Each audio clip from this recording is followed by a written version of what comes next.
사후 관리가 굉장히 중요한 거죠. 수술을 한다고 해서 사실 모든 게 완벽한 게 아닙니다. 증세를 더 악화시키지 않게 막는 것도 하나의 중요한 겁니다.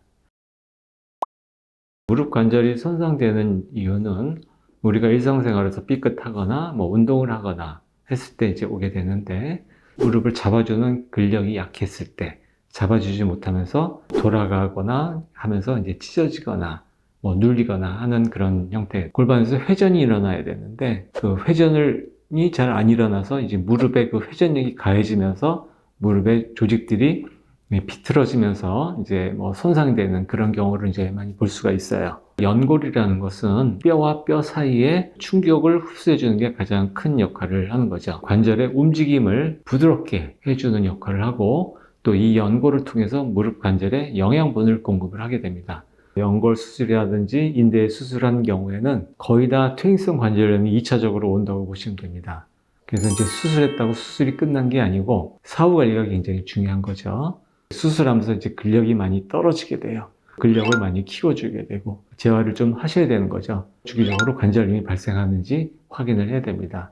수술을 한다고 해서 사실 모든 게 완벽한 게 아닙니다. 재활을 얼마나 하느냐에 따라서 이 관절을 얼마나 오래 쓰고 인공관절까지 가지 않게 관절염 관리를 잘하는 겁니다. 보통 우리가 관절염은 1기에서 4기 정도로 나누는데 1기 같은 경우는 아주 초기이기 때문에 물리치료나 연골 주사하고 근력 같은 거 하게 되면 거의 완치까지 볼 수가 있습니다. 이제 2기, 3기 정도 되면 좀 심화돼서 일단 연골 주사는 기본으로 좀 맞는 게 좋고, 조직 재생 주사, 콜라겐 주사라든지 PDRN 주사라든지 이런 조주사들이 많이 나와서 이 관절에 굉장히 도움이 됩니다. 그 다음에 4기의 경우에는 거의 이제 수술까지 가야 된다고 보면 됩니다. 최근에는 골수 줄기세포 주사가 나와서 특히 2기, 3기인 관절염 환자분들한테 굉장히 많이 도움이 되죠. 일단 증세 호전도 중요하지만 증세를 더 악화시키지 않게 막는 것도 하나의 중요한 겁니다. 쪼그리가 앉는 거, 김장 담글 때 특히 이런 쪼그리가 앉는 자세가 굉장히 나쁘고, 계단 운동을 한다고 해서 계단 오르내기를 무리하게 하는 경우, 적당히 하면 괜찮지만 무리하게 하는 경우는 이제 문제가 될 수 있겠고요. 무릎을 자주 구부렸다 폈다 돌리기 이런 걸 했을 때 이제 무릎 관절이 손상이 될 확률이 높습니다. 무릎의 근력을 최대한 강화를 시켜서 부상을 일어나지 않게 하는 게 중요하죠. 무릎 운동은 의외로 단순합니다. 무릎을 쭉 펴고 10초 동안 힘을 줍니다. 허벅지에 위아래 근육을 통째로 같이 힘을 줍니다. 10초 동안 힘을 주고 쉬었다가 또 10초 동안 했다가 쉬었다가.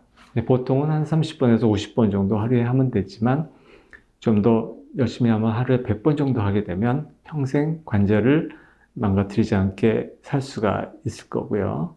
그래서 이 운동은 누워서도 하고 앉아서도 하고 그렇게 하면 좋겠습니다. 그 다음 운동은 이제 미니 스쿼트. 우리가 스쿼시라고 많이 알고 있죠.